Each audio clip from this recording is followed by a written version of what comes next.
أعوذ بالله من الشيطان الرجيم. بسم الله الرحمن الرحيم. ولله المشرق والمغرب فأينما تولوا فثم وجه الله إن الله واسع عليم. الحمد لله والصلاة والسلام على رسول الله من والاه أما بعد. یہودیوں اور نصارہ کے آپسی اختلافات کا تذکرہ چل رہا تھا کہ وہ ایک دوسرے کو صحیح مانتے بھی نہیں تھے اور ایک دوسرے کی عبادت گاہوں کو بھی درست نہیں سمجھتے تھے، ایک دوسرے کو اپنی عبادت گاہوں میں آنے کی اجازت بھی نہیں دیتے تھے، بلکہ ایک دوسرے کی عبادت گاہوں کو نقصان پہنچانے کی بھی وہ فکر کرتے تھے اور اس کے لیے کوششیں بھی کرتے تھے۔ اب جو آیت تلاوت کی گئی ہے اس میں بھی اسی طرح کے ان کے ایک اختلاف کا تذکرہ کر کے اللہ تعالیٰ ایک پیغام دے رہے ہیں کہ اللہ کے نزدیک معتبر چیز کیا ہے۔ چنانچہ ارشاد ہے وَلِلَّهِ الْمَشْرِقُ وَالْمَغْرِبُ، اور اللہ ہی کے لیے ہے مشرق اور مغرب۔ مشرق کہتے ہیں وہ جگہ جہاں سے سورج نکلتا ہے، طلوع ہوتا ہے، اور مغرب کہتے ہیں اس جگہ کو جہاں سے سورج ڈوبتا ہے، غروب ہوتا ہے۔ اب یہاں پر اللہ تعالیٰ فرما رہے ہیں کہ مشرق ہو یا مغرب، دونوں جگہ یہ اللہ ہی کی بنائی ہوئی ہے، اللہ کی مخلوق ہے، اللہ نے ان کو پیدا کیا ہے اور ان کو سنبھالنے والے یہ بھی اللہ تعالیٰ ہی ہے۔ اور صرف مشرق مغرب نہیں بلکہ شمال ہو جنوب ہو، کوئی بھی سمت ہے، ساری سمت ہے، ساری جہتیں ہیں، سارے کنارے ہیں دنیا کے، ان سب کو پیدا کرنے والے بھی اللہ ہیں، ان کو سنبھالنے والے بھی اللہ ہیں، اور یہ ساری چیزیں اللہ کے قبضہ قدرت اور اس کی ملکیت میں ہے، اس کی حکومت میں، سب پر کنٹرول ان کا ہے، اس کی حکومت۔ اب یہ بتانے کی ضرورت کیا پڑے؟ کیا لوگوں کو معلوم نہیں ہے کہ پوری دنیا بنانے والے اللہ ہیں؟ تو پھر مشرق اور مغرب کو بنانے والے بھی اللہ ہیں، دوسری جو جہتیں اور سمت ہیں ان کو بھی بنانے والے اللہ ہیں۔ یہاں پر خاص طور پر ان دو جگہوں کی تعین کی یا ان دو جگہوں کی طرف اشارہ کرنے کی اور اس کی صراحت کی ضرورت کیوں پڑی؟ اس کے لیے جیسے کہ ہم نے پیچھے بتایا، یہود و نصارہ کے آپسی اختلافات کو سمجھنا ہے تو ان کی تاریخ بھی پڑھنی چاہیے، دنیا کی قوموں کی تاریخ بھی پڑھنی چاہیے کہ دنیا کا ایک بہت بڑا طبقہ سورج کی پرستش کرتا ہے، وہ سورج کو اپنے لیے معبود کا درجہ دیتا ہے، اس کی پرستش کرتا ہے، عبادت کرتا ہے، اور اس سے دنیا کو چونکہ روشنی بظاہر نظر آتی ہے، روشنی ملتی ہے ظاہر میں، تو وہ اسی کی قدرت سمجھتا ہے، اسی کا احسان سمجھتا ہے۔ حالانکہ یہ سب چیزیں اللہ کی پیدا کردہ ہیں اور اللہ کے حکم سے ان لوگوں کی، دنیا والوں کی خدمت پر مامور ہیں۔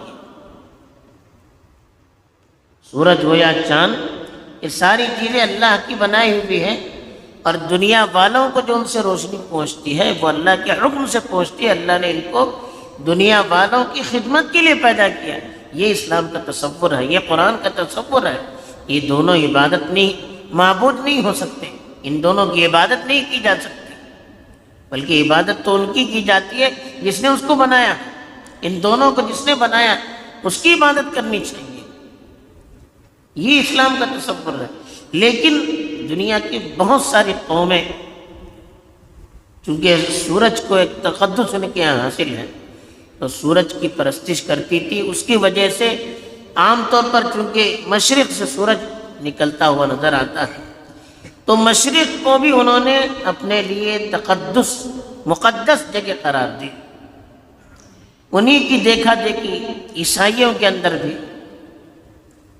یہ تصور بیٹھ گیا کہ مشرق مقدس جگہ ہے، تو ان کا قبلہ مشرق تھا، چونکہ حضرت مریم علیہ السلام وہ بھی بیت المقدس کی جو مشرقی جگہ تھی وہاں بیٹھ کر عبادت کرتی تھی، مکانا شرقیہ، قرآن میں بھی اس کا تذکرہ کیا گیا ہے کہ فاتخذت من دونہم حجابا، حجاب ڈال کر وہ مشرق کی جگہ تھی جو بیت المقدس میں مشرق کی طرف جو جگہ تھی وہاں بیٹھ کر وہ عبادت کرتی تھی، تو اس سے بھی ان کو اور ان کا اعتقاد مشرق کے سلسلے میں بڑھتا چلا گیا اور وہ جگہ اور مقدس بنتی چلی گئی۔ تو اس طرح عیسائی جو تھے وہ مشرق کی طرف رخ کر کے اپنی عبادت کیا کرتے تھے۔ اب ان کی مخالفت میں یہودیوں نے بیت المقدس میں مغرب کی جو سمت ہے اس جگہ رخ کر کے عبادت کرنی شروع کر دی، تو یہ مشرق مغرب دو قوموں کی مقدس جگہ بن گئی، اور اس کی وجہ سے عیسائی یہودی آپس میں لڑنے لگے۔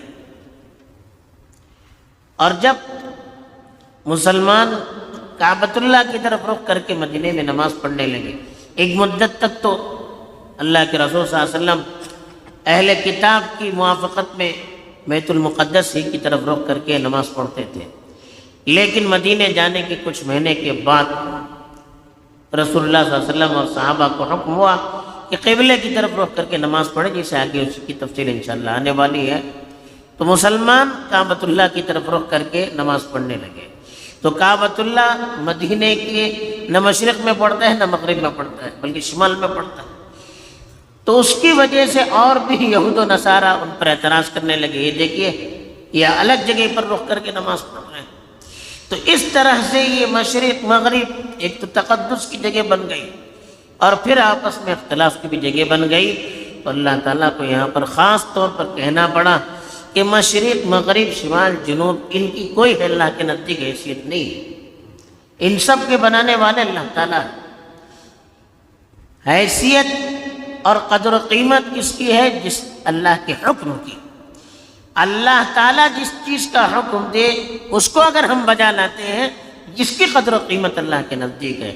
اگر اللہ نے ہمیں کہا کعبۃ اللہ کی طرف رخ کر کے نماز پڑھو تو ہم کعبۃ اللہ کی طرف رخ کر کے نماز پڑھ رہے ہیں، اس کی قدر و قیمت ہے، اس لیے کہ یہ اللہ کے حکم کو پورا کرنا ہے۔ نہ مشرق سے کچھ ہوتا ہے، نہ مغرب سے کچھ ہوتا ہے، نہ شمال سے نہ جنوب سے، جو کچھ ہوتا ہے اللہ کے حکم سے ہوتا ہے۔ اللہ کے نزدیک عبادت وہ ہے جو اللہ کے حکم کے تابع ہو، تو اس لیے اللہ تعالیٰ نے یہاں پر خاص طور پر بتایا کہ وَلِلَّهِ الْمَشْرِقُ وَالْمَغْرِبُ، مشرق مغرب یہ سب اللہ کی پیدا کردہ چیزیں ہیں، اللہ کی مخلوق ہیں۔ اللہ تعالیٰ کسی ایک سمت میں نہیں ہے، اللہ کی ذات تو ہر جگہ اس کی قدرت نظر آتی ہے، اس کا علم تو ہر جگہ محیط ہے۔ اللہ کو کسی ایک جگہ پر قید کرنا کہ اسی جگہ اللہ ہے، تو اس کی بھی علماء نے لکھا ہے کہ اس کے ذریعے سے نفی کی گئی ہے، اس لیے کہ آگے کہا گیا فَأَيْنَمَا تُوَلُّوا، جس جگہ بھی تم رخ کرو، فَثَمَّ، وہیں پر وجہ اللہ، اللہ کی ذات۔ وجہ چہرے کو کہتے ہیں، لیکن عربی میں چہرہ کہہ کر ذات کو بھی مراد لیا جاتا ہے۔ وَيَبْقَى وَجْهُ رَبِّكَ بالجلال والاکرام کا، کہ تمہارے پروردگار کی بعظمت ذات وہ باقی رہنے والی ہے، باقی ساری چیزیں فنا ہونے والی ہیں۔ تو چہرہ کہہ کر ذات مراد لیتے ہیں، اس لیے کہ چہرہ انسانی جسم کی مقدس چیز ہے، چہرے پر مارنے سے بھی روکا گیا ہے، تو اس لیے یہاں پر کہا فَأَيْنَمَا تُوَلُّوا، جہاں بھی تم رخ کرو، فَثَمَّ وَجْهُ اللَّهِ، وہاں پر اللہ تعالیٰ کی ذات موجود ہے۔ یعنی اللہ کی عبادت کرنا ہو اس مشرق ہی کی طرف رخ کرنا، مغرب ہی کی طرف رخ کرنا، یہ کوئی ضروری نہیں ہے۔ اصل چیز اللہ کے حکم کو بجا لانا ہے۔ اب جس رخ پر بھی عبادت کریں گے، جس سمت کی بھی رخ کر کے آپ عبادت کریں گے، اللہ تعالیٰ کی ذات وہاں بھی آپ کو حاضر نظر آئے گی. یعنی اللہ تعالیٰ وہاں کی چیزوں کو بھی دیکھتے ہیں، وہاں کا بھی علم رکھتے ہیں.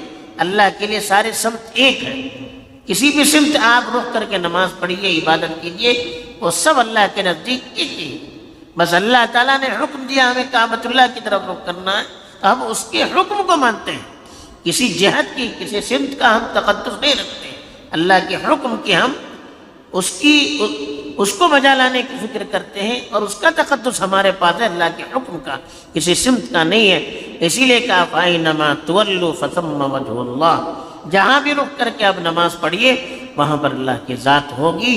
اس لیے علماء نے لکھا ہے کہ آدمی نماز پڑھتا ہے، کہیں جاتا ہے مثلا سفر میں، کعبۃ اللہ کہاں ہے، اب اس کے لیے وہ کوشش کرتا ہے کہ قبلے کی سمت کو برابر سے سمجھے، اس کے لیے کوشش کرتا ہے، اور پھر نماز پڑھتا ہے کہ یہ سمت کعبۃ اللہ یہاں پر ہے.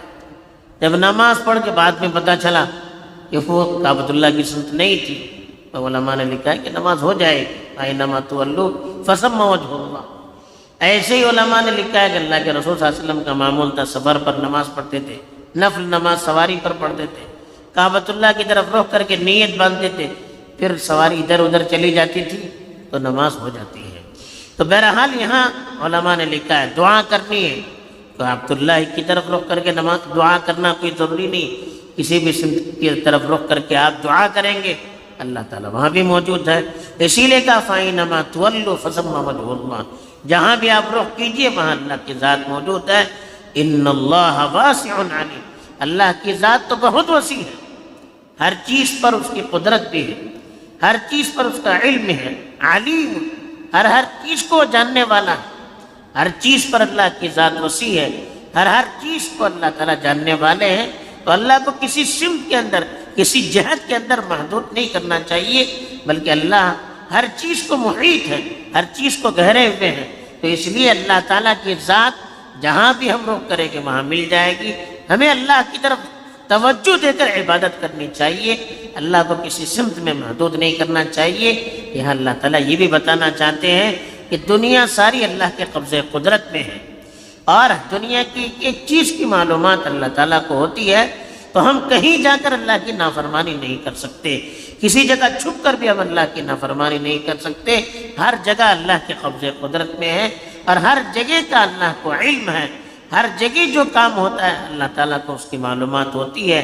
یہ تصور کر کے ہم زندگی گزاریں گے، یہ تصور کر کے ہم عبادت کریں گے، تو پھر عبادت میں زندگی اور طاقت اور جان بھی پیدا ہوگی، اور انسان کی زندگی بھی صحیح رخ پر جائے گی.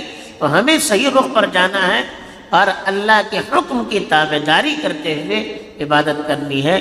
یہی اصل مقصد ہے اور یہی پیغام ہے. اللہ تعالیٰ میں توفیق دے. آمین. وآخر دعوانا الحمدللہ.